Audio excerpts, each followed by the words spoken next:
was groundbreaking in terms of diversity of ideas, diversity of cast, and so it's not surprising to me that that community is also finding a home within the stories of the Matrix.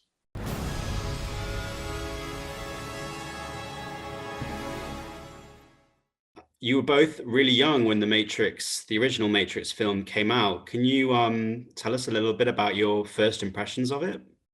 My first impression, I think I was like, I had to be 14 or something like that, 14, 15. I'm sitting over at one of my friend's house and I'm sitting like 2 feet away from the television and I'm glued to it. And I was just so freaked out by the bugs, by the bug, the scorpion, I forget what it's called, but coming out of the belly button. It was just like, that freaked me out the most. And then about the mouth closing, it was like one of the freakiest things I ever seen in television. So for me, The Matrix was a little bit of a horror experience when I first saw it. I like the action and things like that too. That was cool, but that's probably what stuck with me the most. How about you, Jess? Wow. Yeah, no, I mean, I had a pretty similar experience. I too was sat at my friend's house glued to the TV and yeah, now that you say it, when you say it, it jogs my memory that I was terrified. But also, you know, the martial arts thing, that was cool, like the bullet time. I remember that.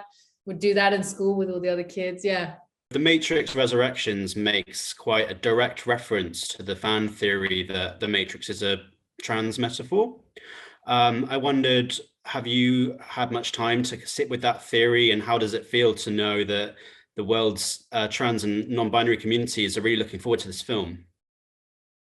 I personally have not sat with that theory, but I think that that's one of the cool things about the Matrix is that there's a way in for everyone. It's, you know, it's made in the spirit of inclusion. It's made, you know, Jess was pointing out just yesterday that in terms of science fiction films and action films, it was one of the most, it was groundbreaking in terms of diversity of ideas, diversity of cast, and so it's not surprising to me that that community is also finding a home within the stories of the Matrix. Yeah, I love it. I think Lana was so ahead of the game, and obviously everything she makes is very personal to her. And yeah, I love that people are excited to see the film. You both have pretty amazing outfits in the film. Did you get to keep any of the clothes? Nah, I didn't keep. I would have liked to keep the gold suit. And maybe some of the shades too, but I have your shades. Do you? Yes. Well done. I took Morpheus's shades and my shades. I think by the time we finished filming, I just wanted to put on my sweats and go home. It was such a long shoot. But if I had a second chance, I probably would take a look at the gold bathroom suit. Could you talk us through Lana's directorial process a little bit? What was your impression? Is she very collaborative? Is she very strict? No, not very strict. I think she's very hands-on. I think a centimeter more and she'd be in the frame.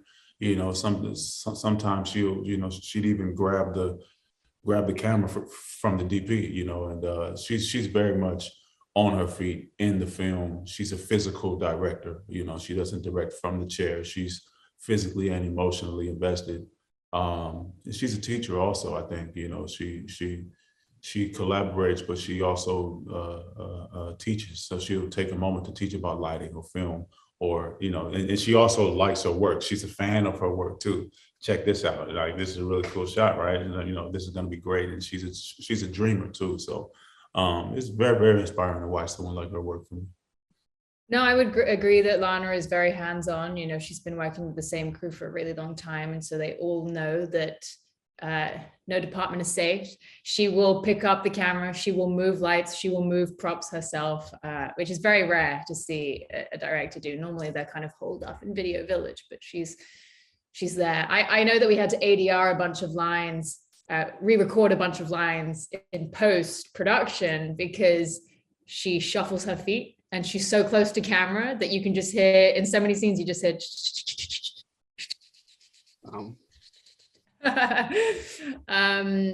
But Yeah, I would say hands-on is the right way to describe her.